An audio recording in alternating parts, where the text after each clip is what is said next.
Tunazidi kusonga mbele na sehemu ya 3 ya simulizi yetu ya siku 3 za mauaji, ambapo hii itakuwa sehemu ya mwisho kabisa ya simulizi yetu. Humu tunaenda kujua mbichi na mbivu. Katika sehemu iliyopita tumeishia pale ambapo tayari Pie na wenzake tayari walikuwa wamejua kuwa Faidhani Kalembo ndiye aliyekuwa mratibu wa kazi zote chini ya Dr. Chacha, ambapo wote hawa ni kivuli cha Baraka Mkali. Mwisho, kabla ya kuanza operesheni yao, Pie alitaji kujidhihirisha wazi kwa mtoto wake Catherine, ambaye hakuwahi kumjua baba yake tangu akiwa na umri wa miaka 5, japo alikuwa akisaidiwa na mtu ambaye hakuwahi kujua ni nani. Amekuwa anajua kila kitu katika maisha yake. Na leo sasa alikuwa ametambua kuwa ndiye baba yake mzazi. Alilipokea hilo kwa machungu sana. Pie hakutaka kuomba msamaha. Alimpatia barua asome na akamwambia anaenda kufanya kazi ya mwisho. Akiimaliza salama atarejea kuomba msamaha kwa mwanae. Baada ya kutamka hayo, aligeuka na kuondoka. Ni kitu gani kiliendelea? Basi kilichoendelea kiko ndani ya sehemu hii ya mwisho. Simulizi hii imeandikwa na Eric Saulo na kuletwa kwako na Saulo Simulizi. Tusonge mbele na simulizi yetu sasa. Jiji la Dar es Salaam lilikuwa katika usiku wa kizani sana. Umbali wa mitaa ya Kigamboni ilikuwa kimya na matetemeko ya bahari yakilazimisha macho yasiyejawa na hofu. Kwenye jengo la ghorofa za mchanganyiko, kikosi cha Taikaa kilikuwa kimefika, kikamwaga watu na silaha za kisasa. Hapa ilikuwa sehemu ya mwisho ya mpango wa kumkamata Faidhani Kalembo, mratibu wa mtandao wa Baraka. Pia Daudi alikuwa kando ya ukuta, macho lake yakichunguza kila kona, akishikilia bunduki aina ya Glock 19 kwa usahihi wa mtaalamu wa kupambana. Kila hatua alizochukua ilikuwa na mipango thabiti. Tayari mipango ilikuwa imekamilika vyema. Safari iliyokuwa inapangwa hapa ilikuwa ni kuelekea Mwasonga, ambapo kulikuwa na godauni ambalo ndani yake ndipo Faidhani na wenzake walikuwa wanaratibu usafirishaji wa silaha na biashara nyingine za Baraka, ambaye jina lake halisi ni Mkali. Silaha zilipakiwa ndani ya gari na safari kuelekea Mwasonga ikaanza. Baada ya dakika 45 tayari walikuwa wamefika. Gari waliiacha mita 300 kutoka lilipokuwa godauni, ambalo kwa nje ni kama kiwanda, lakini ni kwa ndani biashara haramu zilikuwa zinaendelea. Taratibu kwa mwendo wa kunyata wakalifikia jengo hilo. Kikosi kilipitia mlango wa nyuma kwa tahadhari. Kiongozi wa operation Asha alitumia kifaa cha kisasa cha kuangalia miondoko ya watu ndani ya jengo. Huko chini kuna watu 3. Faidhani yupo ndani ya chumba cha 3, upande wa kulia. Asha alitoa taarifa kwa simu kuelekea kwa Pie. Pia alitabasamu kidogo akijua kuwa operation ilikuwa imetimia hadi sasa, lakini changamoto kubwa ilikuwa kuingia kwenye chumba na kumkamata Faidhani bila hatari kubwa. Kwa ghafla, mlango wa chumba cha 3 ulipigwa kwa nguvu. Faidhani Kalembo, aliyevaa suruali ya kijani na fulana ya mshipa nyeupe, alitokea akiwa na silaha ya AK-47 mkononi, macho yake yakijaa chuki kali. "Mpaka hapa tu hamtaondoka salama," alipaza sauti huku akirusha risasi moja juu, ikitawanya maduka na kuleta hofu. Pia alisimama katika kivuli cha lango la mlango, akataka kutumia mbinu ya msalaba wa kiusalama.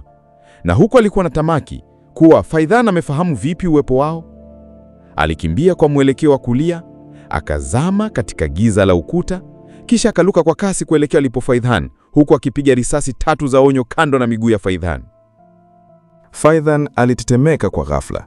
Akazunguka kwa haraka akipiga risasi kando, lakini hakuweza kumlenga Pierre moja kwa moja.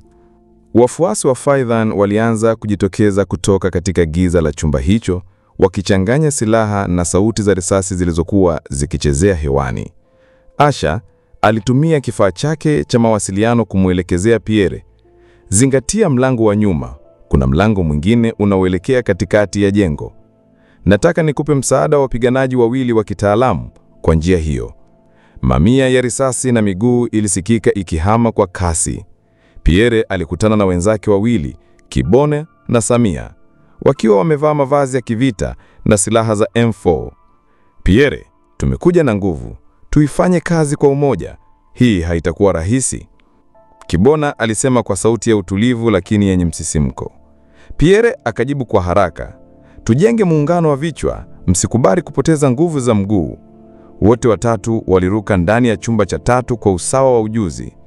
Kupigana kulizidi kwa kasi na ubabe, risasi zikipiga na kuanguka kwenye kuta. Kwa ujasiri mkubwa, mikono ikipambana kwa ufanisi mkubwa. Pierre alifanya mbinu ya kumkimbia mpiganaji mmoja kwa kuangaza mkono wake upande wa kulia, kisha kumfunga kwa ghafla kwa mkanda wa silaha aliokuwa amebeba. Kibona alimlenga mmoja wapo wa wafuasi wa Faidhan na kumfunga kwa mbinu ya kushutua kwa kuanguka kwa haraka. Samia alikamata mguu wa mpiganaji mwingine na kumgeuza chini kwa mbinu ya kusimamisha mapigo ya moyo. Wote nafsi zao zilichomolewa bila hata kutumia risasi.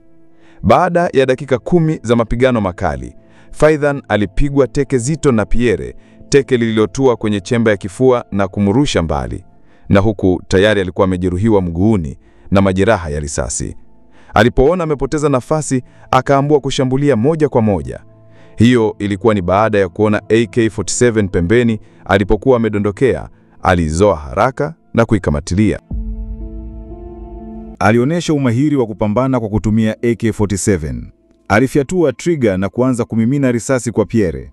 Pierre aliruka nyuma kwa kasi, akajificha nyuma ya meza, halafu akapiga risasi 3 mfululizo, moja ikamshambulia Faidhan begani. Mkono mmoja ukapoteza nguvu ya kuhimili bunduki hile. Kwa nguvu alizokuwa amebaki nazo, Faidhan alijaribu kumrushia risasi Pierre, lakini kwa bahati risasi ilimkosa kwa milimita chache. Pierre alimkaribia, akamkuta Faidhan ameshindwa kusimama. "Hii ni mwisho wako Faidhan," alipaza sauti huku akimfunga kwa mshipa wa mkono. Kisha akamfunga mdomo kwa kitambaa ili asipige kelele. Baada ya kupambana, operation ilipangwa kuendelezwa kwa haraka kuelekea mahojiano ya kijasusi. Dakika kadhaa mbele tayari walikuwa wamemfunga Faidhan na kumpakia ndani ya gari tayari kwa mahojiano. Mambo yamekuwa moto sasa. Wakati unaendelea kusikiliza, bofya kitufe cha kusubscribe ili tuende pamoja. Tuendelee. Chumba cha mahojiano cha Taika kilikuwa giza kidogo, kikiwa na taa moja ya bluu iliyowekwa juu ya meza ya chuma. Faidhan Kalembo alifungwa kwenye kiti cha chuma. Mikono yake miwili ilipigwa pingu kwenye nguzo, miguu ikafungwa chini. Nguo yake ya juu ilikuwa imechanwa na damu kidogo kutoka kwenye jeraha la risasi ambalo lilikuwa bado limeloa upande wa bega lake la kushoto. Pierre Daudi aliingia taratibu, akiwa amevalia koti la kijivu lililojaa vumbi la risasi na jasho la kukosa usingizi. Kwenye mkono wake wa kushoto alikuwa ameshika kisanduku kidogo cha vifaa vya mateso, zana alizozijua kwa jina na kazi tangu akiwa katika shirika la zamani la kimataifa. Asha alisimama pembeni ya chumba, kimya, macho yake yakionyesha uamuzi mgumu, kutosikiliza maumivu kama sauti, bali kama njia ya haki. Pierre alisimama mbele ya Faidhan, akaeka kisanduku juu ya meza, akafungua kwa taratibu. Ndani yake kulikuwa na tongue cutter, mkasi mrefu unaonyoosha ulimi; nail pliers, koleo ya kung'oa kucha; drill ya mikono yenye ncha kali; sindano nyembamba zenye kemikali ya kuwasha mishipa; kitambaa chekundu chenye maneno yameandikwa, "Unaposema uongo, damu hujibu kweli." Pierre hakusema chochote mwanzoni. Aliketi mbele ya Faidhan. Kimya kikafunika chumba. "Umeshawahi kusikia sauti ya kucha iking'olewa kutoka kwa mwili wa binadamu, Faidhan?" Alianza kwa swali la utulivu, lakini lenye kutisha. Faidhan alitabasamu kijinga, damu ilimtiririka puani. "Ndinyi ni kina nani mnavyodhani mateso ni njia ya majibu? Mimi ni sehemu ya kitu kikubwa kuliko akili zenu." Pierre hakujibu. Badala yake, akauliza swali la pili. "Najua kila kitu kuhusu wewe, lakini nataka kusikia kutoka kwako, nani uko nyuma yako, Faidhan?" Faidhan akiwa na maumivu akatoa kicheko cha dharau na kujibu, "Acha kujisumbua, siwezi kukwambia chochote. Ni uweni, lakini tambua nyie ni sisimizi kwenye kundi la siafu." Pierre alimtazama akiwa ameuma meno, akatabasamu. "Sawa, ngoja tuone nguvu ya sisimizi ni hipi," aliongea Pierre. Kisha alichukua koleo ya kung'oa kucha. Aliikaza taratibu kwenye kidole cha shahada cha mkono wa kushoto wa Faidhan. Faidhan alijaribu kujitoa, hakufaulu. Kisha sauti ya kucha kung'olewa iliibua kilio cha ndani. Macho ya Faidhan yakaruka kama mtu anayepoteza nafsi yake. Alipiga kelele kali, lakini Pierre hakushtuka, hakuharakisha, hakumwambia kitu. Alimtazama tu kwa umakini. Baada ya sekunde kadhaa, Pierre alisogea karibu, akasema kwa sauti ndogo, jina la mtu anayemalizia fedha kutoka Geneva kupitia akaunti za bandia Tanzania. Ni nani anamiliki kampuni ya Hailong Shipping? Faidhani alipumua kwa shida, damu ikimchuruzika mdomoni. Siwezi kusema, utaniua. Ukiniua watalipiza. Nitateseka nikiishi kuliko nikifa mikononi mwako. Pierre alichukua kidole cha kati sasa, akaweka koleo tena. Mbaya zaidi ni kuishi ukiwa huna vidole, ukiwa unakula kwa mrija, na wakati huo utakuwa unajutia ni kwa nini ukusema ulichokuwa unaulizwa. Kisha akang'oa kucha nyingine. Ai! Sauti hiyo ilitawanya hisia za huruma hata kwa askari waliokuwa wakifuatilia kwa kamera. Faidhan alilia kwa sauti, machozi yakimtiririka bila kupenda. Miriam Godwin, waziri wa bandari. Lakini taarifa za umiliki katumia jina la uongo. Ametumia Abdul Salasi, alisema kwa kigugumizi, sauti yake ikikatika kwa maumivu. Pierre alitulia sekunde chache.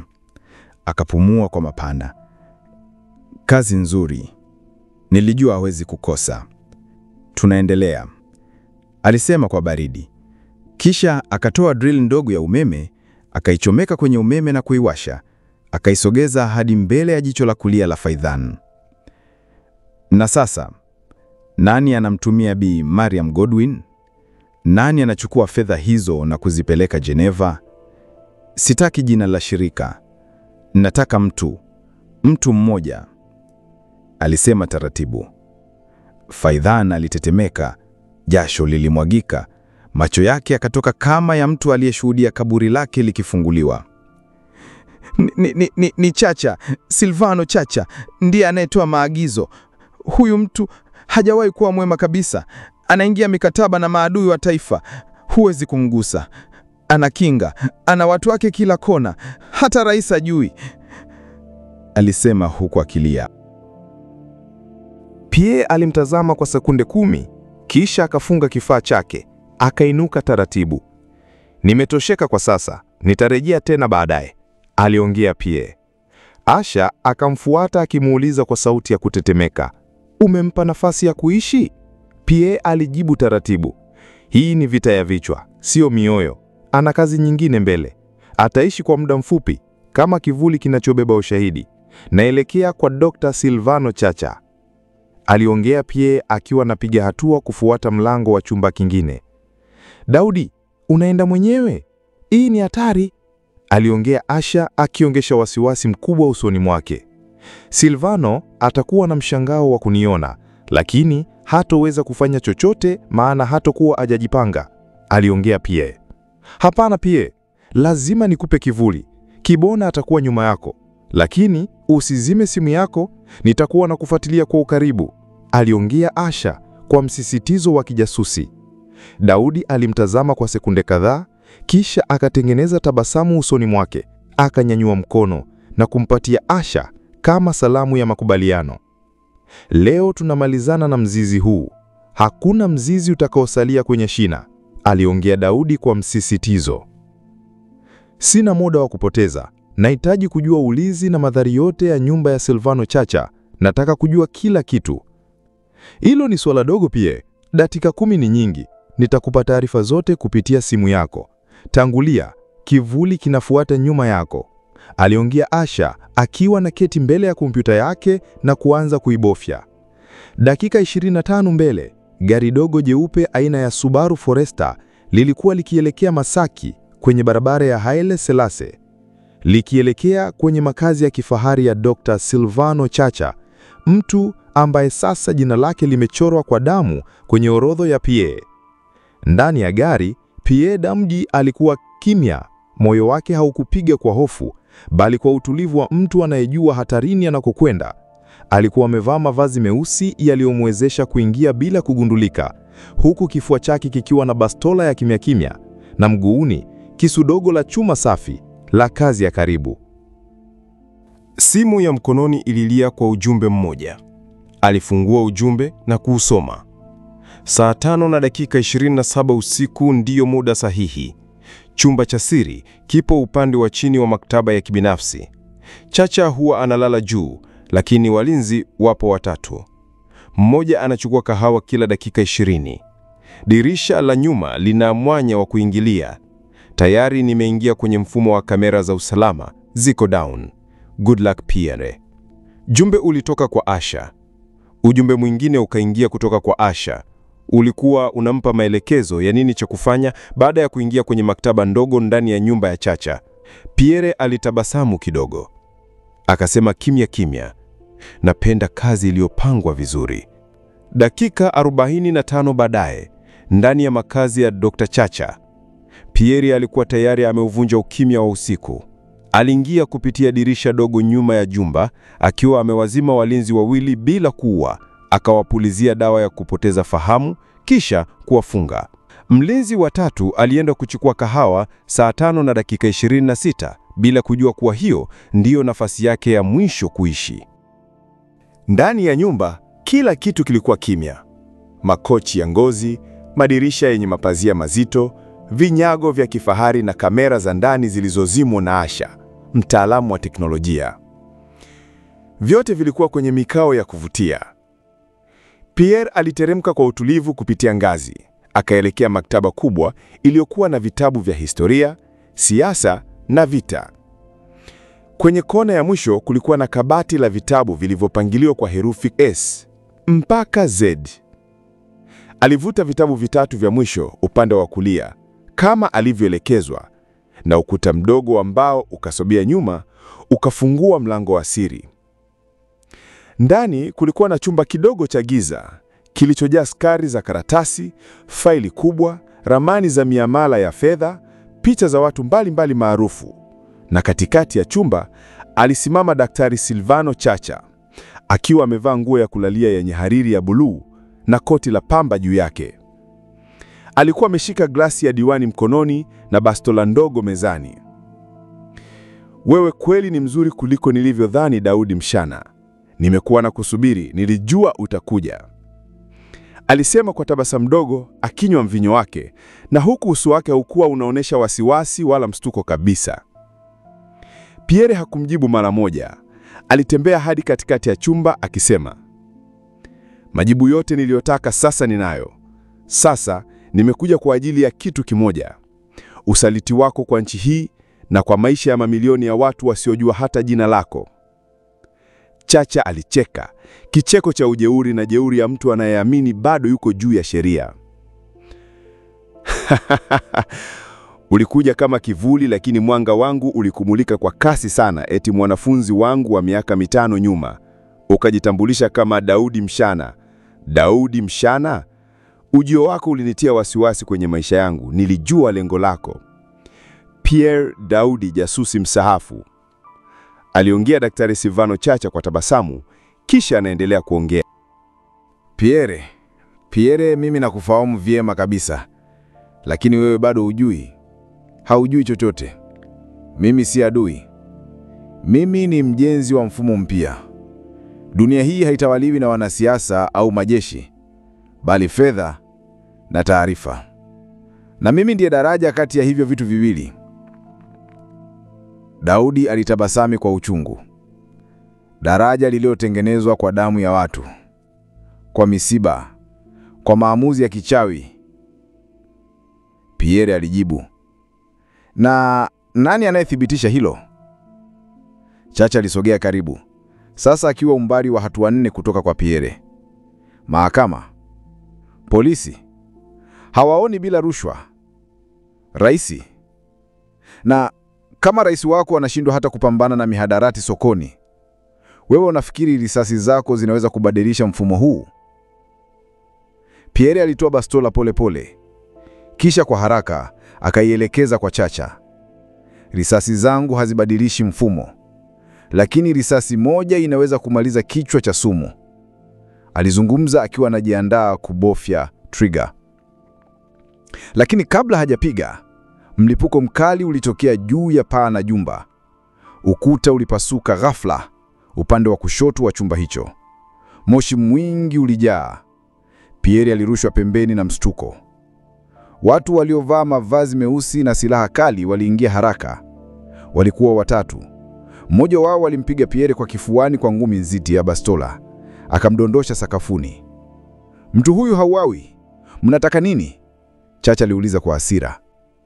Mmoja wa wanaume hao, akizungumza kwa Kiswahili kizito kilichochanganywa na lafudhi ya Kifaransa, alisema, "Amri kutoka Geneva. Tumuondoe hai. Ana thamani kubwa zaidi akiwa mzima kwa sasa." Pierre alikuwa sakafuni, macho yake yakiwa ya giza, damu ikimtoka puani. Lakini hata akiwa pale, aliweza kutambua wale sio watu wa Chacha. Wale walikuwa watu wa Baraka Kombo. Na sasa amevamiwa kwenye mtego wa usaliti, kutoka kwa rafiki aliyevaa sura ya taifa na kutoka kwa maadui waliokuwa kiviru cha kila hatua aliyopiga.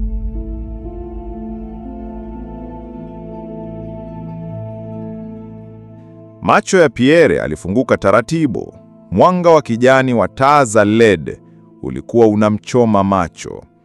Mwili wake ulikuwa umefungwa kwa minyororo migumu mikononi na miguuni, akiwa ameketi kwenye kiti cha chuma kilichopachikwa sakafuni. Alijaribu kupumua kwa nguvu, lakini kifua kilikuwa na maumivu makali. Ile ngumi ya bastola aliyopigwa haikuwa ya kawaida. Kichwa chake kilizunguka, lakini akili yake bado ilikuwa timamu. Sauti ya viatu vya kisasa vya kiume ilianza kusikika, ikijongea kwa utaratibu kila hatua, ikiwa na uzito wa mamlaka. Harufu ya manukato ya kigeni ilichanganyika na baridi ya chumba hicho cha giza, kilichopambwa kwa vioo vya mionzi, skrini za usalama na ramani za kijasusi zilizojaa maandishi ya siri. Mlango wa chuma ulifunguliwa. Baraka Kombo akaingia. Alikuwa amevaa koti refu jeusi, suti ya ndani ya buluu iliyoshonwa kwa ustadi wa hali ya juu. Uso wake ulikuwa wa mtu anayejiamini, lakini macho yake yalikuwa na baridi ya mtu ambaye roho yake imegawanyika vipande viwili, akili na uovu. "Hatimaye tumekutana, Pierre Daudi," alisema kwa sauti ya utulivu, lakini ya kusikika kama radi iliyojificha kwenye anga la mvua. Pierre hakujibu. Alimtazama tu. Baraka alizunguka nyuma ya kiti cha Pierre, akigusa bega lake la kulia kwa kidole kimoja. "Kuna kitu cha ajabu sana katika wewe, Daudi. Wakati kila mtu anafikiri kustaafu kwa utulivu, wewe unarudi kuharibu mfumo ambao tayari umeshinda." Pierre alicheka kidogo, hata akiwa na maumivu. Ushindi unaotegemea hofu, mauaji na usaliti si ushindi, ni uvundo unaotaka kufichwa kwa manukato ya pesa. Baraka alisimama mbele yake sasa. Macho yao yakakutana. "Sitakuua bado, lakini nina maswali na wewe una majibu." Akamgeukia mmoja wa wanaume waliokuwa pembeni, mrefu, mwenye tundu la sikio lililochanwa na kovu. "Anzisha kazi." Mwanaume huyo alichukua kifaa cha umeme aina ya shock baton na kukipiga kifuani kwa Pierre. Mguso wa sekunde 2 tu, lakini vilitosha kuufanya mwili wake wote kutetemeka kwa maumivu. "Ni nani anakupa msaada kwenye operesheni yako?" Baraka akauliza. Pierre alijibu kwa kutema damu puani, kisha akasema kwa sauti ya chini, "Ni mama yako aliyekutupa jalalani." Baraka alitabasamu bila kuonyesha hasira. "Ndio maana nakukubali wewe. Utafikisha mwisho huu ukiwa na heshima ya mwanamume, lakini pia na maumivu ya mnyama." Akaashiria tena. Sasa walimgeukia Pierre kwa vifaa vingine, panga ndogo iliyo na nje iliyochongolewa. Walianza kukata polepole upande wa juu wa kidole gumba wa mkono wa kushoto. Pierre alikaza meno, alilia kimya. "Ni mara ya mwisho nauliza, nani ni mhubiri? Nani anafadhili hii operesheni yako ndani ya serikali?" Pierre alijikaza. Mdomo wake ulikuwa umeshika damu. Alimtazama Baraka moja kwa moja. Mhubiri yuko karibu kuliko unavyofikiria, na hutamuona mpaka utakapoinama kumwomba msamaha. Baraka alitulia, alikaa kimya kwa sekunde 5. Kisha nikupe msururu wa mateso mpaka uone roho yako ikijitenga na mifupa. Akasema kwa utulivu kama mtu anayesoma maandiko matakatifu. Kisha akachukua drill ndogo, akaishikilia juu ya jicho la Pierre. Moja tu, si zote mbili. Ukisema na kuacha na dunia ukiwa na macho yote, ukinyamaza utaiona giza kabla ya wakati. Pierre akafumba jicho moja, akavuta pumzi. Nitasema, alisema kwa sauti ya kuvutia sikio. Baraka akainama karibu. Nani? Pierre akafungua jicho, akatema mate usoni mwa Baraka. Kufa na siri zako, shetani wa Geneva. Kwa sekunde chache kila mtu alikaa kimya. Halafu Baraka alifuta uso wake, akatembea mbali kidogo, akasema kwa sauti ya amri, mtie njaa kwa saa 24, kisha turudie. Safari bado ni ndefu, na huyu bwana ataimba. Kama si leo, basi kesho. Watu wake walimtoa Pierre chumbani, wakamburuta sakafuni huku miguu yake ikipiga kelele ya chuma na damu. Baraka aligeuka, akaketi kwenye kiti chake cha ngozi, akashika simu yake ya siri na kutuma ujumbe. Anatulia, lakini si kwa muda mrefu. Tafuta huyo mhubiri. Ikiwa Kwevi yupo ndani ya serikali, tutamvua ngozi kabla ya mwezi kujaa. Usiku uligeuka alfajiri pole pole. Miale ya jua haikuwahi kuwa ya matumaini kama ilivyokuwa siku hiyo, na bado haikutosha kuangazia giza lililokuwa limejificha kwenye kona za mioyo ya watu waliobeba siri nzito. Wakati huo huo, Pierre Daudi alibaki kifungoni, si tu kwenye kuta za mawe, bali pia ndani ya ukimya wa mateso na vita ya akili.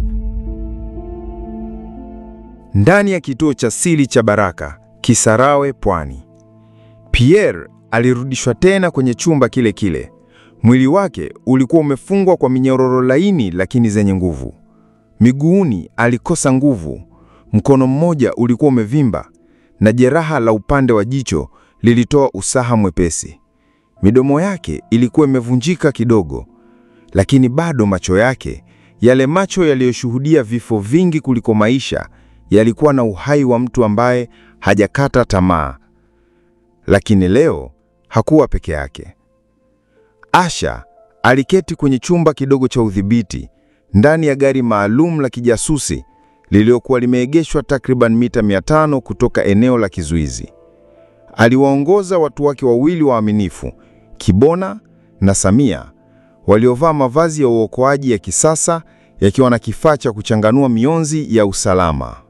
Kumbuka kwamba wakati Pierre anaelekea kwa Dr. Silvando Chacha, Kibona alipewa kazi ya kumpa defense Pierre, na hivyo ndivyo alivyofanya. Wakati tukio la mlipuko linatokea nyumbani kwa Chacha, Kibona hakuwa mbali. Alikuwa tayari kuvamia, lakini alishindwa baada ya kutambua kuwa kikosi cha watu zaidi ya 5 kikiwa na silaha kali ndicho kilikuwa kimevamia. Hapo aliomba backup ya haraka kwa Asha na Samia. Asha na Samia, kwa kutumia gari ya kijasusi na silaha za kijeshi, walianza safari kuelekea Masaki, lakini wakiwa njiani, Kibona akawapa taarifa kuwa magari ya wavamizi yanaondoka na hajui hali ya Pierre. Asha kwa haraka kaangalia GPS location ya simu ya Pierre. Ilikuwa inaonyesha kuwa Pierre bado yuko Masaki kwa Silvano Chacha. Hapo akampa taarifa Kibona kuwa Pierre bado yuko ndani, hawajaondoka naye. Baada ya kufika na kufanikiwa kuingia ndani kwa tahadhari, hawakufanikiwa kumpata Pierre wala Silvano Chacha, na simu waliikuta juu ya meza kwenye maktaba ya Dr. Chacha. Kwa haraka akajua Pierre yuko hatarini. Kwa kutumia kompyuta yake, akawasha GPS tracker iliyokuwa kwenye kiatu cha Pierre. Duara chekundu kama nukta kikajitokeza kwenye ramani iliyokuwa inaonekana kwenye kompyuta. Duara lile lilikuwa linaonekana kutembea kwa kasi kwenye barabara inayokamata njia ya Mbagala. Walipatwa na mshangao. Hapo sasa ndipo alizama kwenye gari na kuanza kufuatilia GPS ile. Safari yao iliwafikisha Kisarawe. Hapo ndipo safari ilikomea. Walikuwa na uhakika kuwa waliomtekea Pierre watakuwa na kambi yao ya siri Kisarawe. Walisimama mita 500 kutoka ilipokuwa GPS tracker, lakini wakiwa wanaendelea na uchunguzi, ghafla duara likapotea kwenye ramani. Hiyo ni wakati Kibona alipokuwa akijaribu kutambua eneo sahihi ambalo Pierre alifungiwa kwa kutumia mawimbi ya sauti. Kwenye GPS tracker iliyofungwa kwenye kiatu cha Pierre ilikuwa changamoto, kwani wavamizi wa Baraka walikuwa wamejipanga kiusalama na walitumia signal jammer kudhoofisha kila mawasiliano. Kuna kitu kimeonekana. Kuna jengo lililojengwa chini ya ardhi, linaonekana lina mfumo wa viunganishi vya umeme wa kisasa, lakini hakuna rekodi yoyote ya ujenzi huo kwenye ramani za serikali, Kibona alisema kwa sauti ya haraka. Hicho ndicho kituo. Lete drones, tumechelewa tayari, Asha alijibu, macho yake yakijawa na wasiwasi wa dhati. Tukirejea ndani ya chumba cha mateso, Baraka Kombo aliingia tena, akiwa amevaa koti la ngozi, suruali ya kijani ya kijeshi na buti nzito. Leo sitakuhoji Pierre, alisema kwa sauti ya shoti, huku akizungumza kwa Kiswahili cha makusudi kisicho na lafdhi. Leo nitataka tu usikie habari. Akamgeukia mlinzi wake. Mwingize. Mlango ulifunguliwa na Catherine Daudi akaingizwa, mikono yake ikiwa imefungwa kwa pingu, mdomo wake umefungwa kwa gundi ya silicone, macho yake mekundu kutokana na kilio kisicho na sauti. Pierre alistuka. Alijaribu kuzungumza, sauti haikutoka. Alijikaza. Usimguse! Baraka! Usimguse mtoto wangu! Alinguruma kwa nguvu yake yote ya mwisho. Baraka alicheka. Ndio maana nakupenda Daudi. Kwa miaka yote hii umekuwa mbabe, mkimya, mpiganaji wa kivuli. Lakini leo nimeona udhaifu wako, mapenzi ya damu.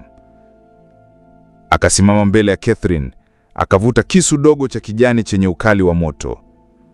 Akinyimwa hewa kwa dakika 5 tu, atakufa kwa amani, bila maumivu. Itakuwa kama movie. Utashuhudia mtoto wako akifa na hauna la kufanya. Kisha ndio utanieleza huyo mhubiri ni nani na majina ya majenerali wa Taika wanaokusaidia. Pierre alilia, si kwa sauti, bali kwa macho. Machozi yalimdondoka, huku akitafakari, akikumbuka siku aliyomwacha Catherine akiwa na miezi 7, alivyomuona akiwa binti mdogo wa miaka 5 akicheka na mama mlezi, alivyomuona miaka 2 tu iliyopita kwa mara ya kwanza akitembea peke yake Mlimani City, bila kujua baba yake alikuwa kishumbali wa hatua chache kwenye maisha yake kama kivuli cha ulinzi wa maisha yake. Catherine ndiye alikuwa furaha yake, ndio ilikuwa familia yake, japo hakuwa anaishi naye wala kutaka kufahamika kwake kwa sababu za kijasusi, lakini alikuwa anampenda na kumtimizia mahitaji bila Catherine kujua. Baraka, usimguse. Wewe ni mnyama, lakini si lazima uwe shetani, Pierre alisema, sauti yake ikiwa imevunjika moyo kama kioo cha imani. Baraka aliketi. Basi sema, tupe majina, tupe ukweli. Pierre alinyamaza kwa sekunde 5, kisha akasema kwa sauti ya utulivu, shusha bastola yako, nipe, nikuandikia majina hayo kwa mkono wangu. Baraka alitabasamu, akaashiria mlinzi amletee kalamu na kipande cha karatasi. Alimfungua Pierre mikono. Pierre alichukua kalamu, akaandika taratibu kwenye karatasi neno moja tu, angalia dirishani. Baraka alikunja uso. Kwa mashaka aligeuka na kuangalia upande wa dirisha dogo la chumba hicho cha chini ya ardhi. Kabla hata hajamaliza kugeuka, boom! Mlipuko mkubwa ulipasua upande wa nyuma ya jengo, ukaleta mtikisiko mkubwa hadi chumba cha mateso. Moshi ulienea. Milio ya risasi ya bastola za kisasa ilianza kusikika kila kona. Asha, Kibona na Samia waliingia ndani kwa haraka wakiwa wamevaa vifaa vya kijasusi vya kipekee. Risasi zilirindima. Walinzi wa Baraka waliangushwa mmoja baada ya mwingine. Pierre, kwa kutumia nguvu zake za mwisho, alimvuta Catherine nyuma ya nguzo ya chuma, akamfunua midomo. Mwanangu, jifunze jambo moja. Dunia haikupendi, lakini bado unaweza kuipenda tu. Licha ya mateso unayoyapitia, haya ndio maisha ya baba yako. Pole nimekuingiza matatizoni, alisema kwa tone la damu kifuani, huku akishika bastola aliyotupiwa na Asha. Baraka alijaribu kukimbia kupitia upande wa pili wa chumba, lakini risasi ya Pierre iliyotoka kwa mkono uliokuwa umetetemeka ilimpiga mguuni, akamwangusha chini. Baraka alilia kwa uchungu. Asha alimsogelea akiwa na bastola, lakini Pierre akamzuia. Huyu si mtu wa kuuawa, ana kazi nyingine, ni shahidi. Walimvuta Baraka hadi sakafuni. Catherine alilia, lakini sasa si kwa hofu, kwa mshangao, kwa maumivu ya kuokoka na kwa hisia kali zisizotamkika. Pierre alisimama kwa taabu, machozi yakimtiririka. Alimkumbatia Catherine.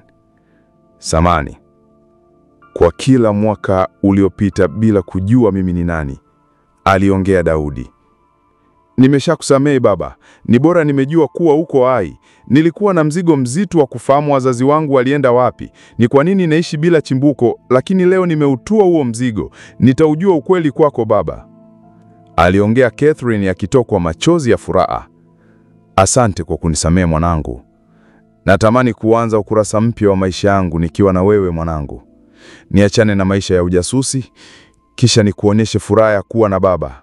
Furaha ulioikosa muda mrefu, lakini sasa siku zangu za Kabla hajamaliza kuzungumza, Pierre mara akafumba macho yake na kushika kichwa chake kwa maumivu makali. Yalikuwa ni maumivu ya ghafla yaliyomfanya Daudi anze kupiga kelele. Baba, baba, shinda nini tena jamani? Catherine alikuwa anamuita baba yake kwa kumshika huku akishangaa hadi ile ya ghafla. Samia na Asha ambao walikuwa wanamaliza kumfunga Baraka pingu walimkimbilia Daudi Pierre ambaye sasa alikuwa anaonekana akielekea chini kama mtu anayepoteza fahamu. Hii ilikuwa ni zaidi ya mshangao kwa Catherine. Ndio kwanza amepata mwanza wa kumjua mzazi wake mmoja, alafu mambo yanakuwa hivi. Dakika 15 baadaye vilisikika ving'ora vya gari za polisi na ambulance zikija kwa kasi. Msaada ulikuwa umekuja.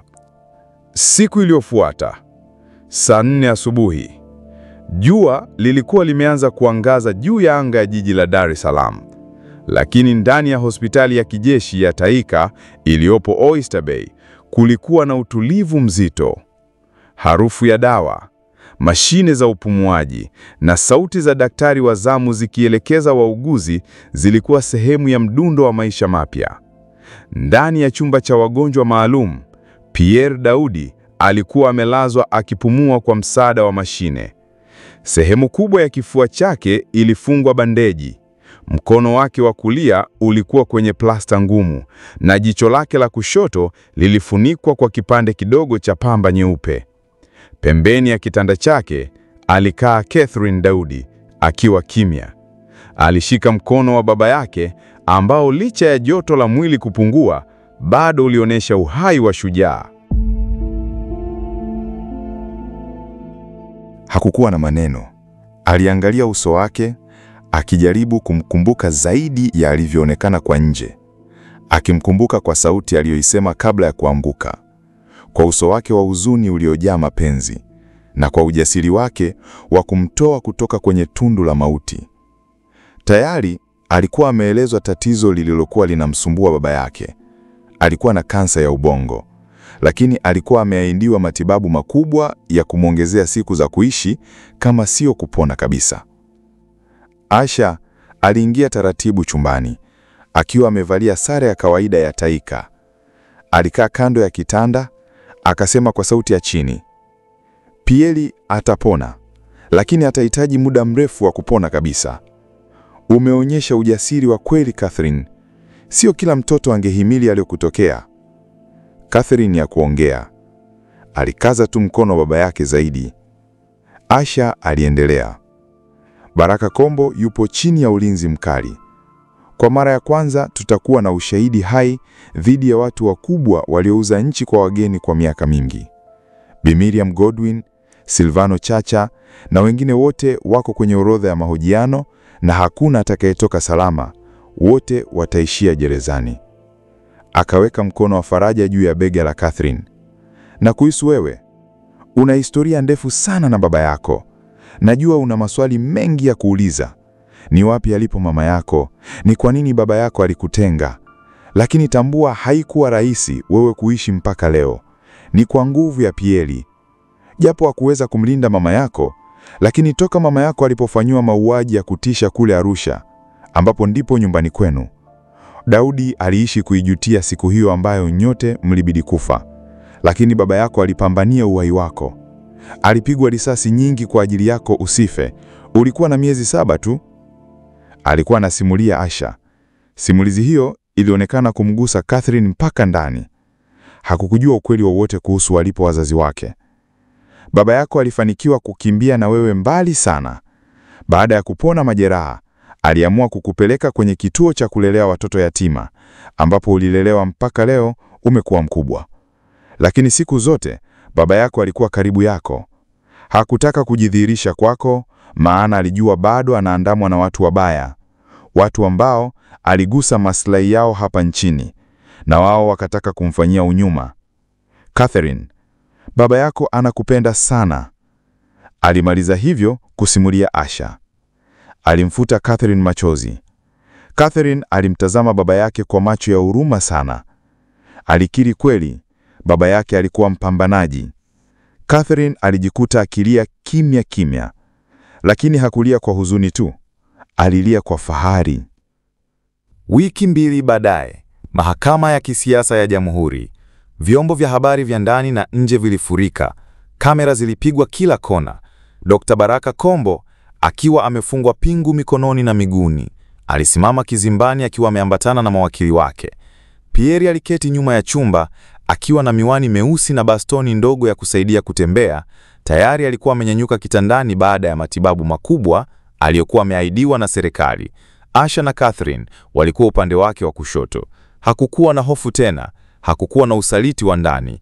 Wote walikuwa wameunganishwa na moja, taifa. Katika ushuhuda wake, Pierre alisema maneno machache tu: waliotuumiza walikuwa wamesimama juu ya miili yetu, lakini leo tumesimama juu ya ushahidi wao. Lakini hakuna mzizi utakaosalia kwenye shina. Nchi yetu iko salama sasa. Miaka kadhaa baadaye, Mlimani City, Dar es Salaam, Catherine Daud alifungua ofisi mpya ya shirika lisilo la kiserikali, Daud Foundation for National Truth. Shirika hilo lilikuwa linakusanya kumbukumbu, sauti, maandishi, picha na vielelezo vyote vya wapambanaji wa kimya, wale waliolinda taifa bila medali, waliokufa bila msiba wa kitaifa, waliolilia nchi yao kimya kimya. Kwenye ukuta mkubwa wa ofisi hiyo kulikuwa na picha kubwa ya Pierre akiwa kijana akitabasamu kwenye kivuli cha miti ya kijijini Lushoto. Na chini yake maneno hayo yaliandikwa: siku 3 za mauaji, lakini urithi wa milele. Muda huo kwenye lango la kuingilia kwenye ofisi hiyo alionekana baba mtu mzima akiwa anaingia. Alikuwa amevaa suti nyeusi iliyomkaa vizuri. Alikuwa anatembea akiwa na tabasamu usoni, akiwa amemtazama Catherine ambaye naye alikuwa anamtazama kwa tabasamu. Hakuwa mwingine, alikuwa ni Pierre Daudi, mwanaume wa shoka. Bado alikuwa hai na sasa alikuwa ameacha kila kitu, akaendelea na maisha yake akiwa na mwane. Na huu ndio mwisho wa simulizi yetu nzuri ya siku 3 za mauaji. Mwisho wa simulizi hii ni mwanzo wa simulizi nyingine. Usisahau kusubscribe na kutoa maoni yako. Na sasa tunakuja na mfumo mpya. Kila mwisho wa simulizi tutakuwa tunakupa bonus track kutoka Saulo Vibes. Itakufikia kupitia hapa Saulo Simulizi. Na leo tunakupa bonus track ya Moyo. Usisahau kusubscribe.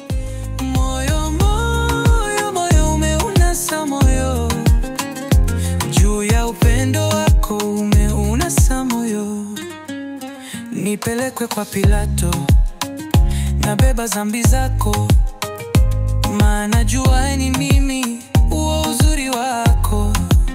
Nipeleke mahakamani, nakubali kesi yako, nashinda bila wakili, najitetea kwa jina lako, na sitaki kushare.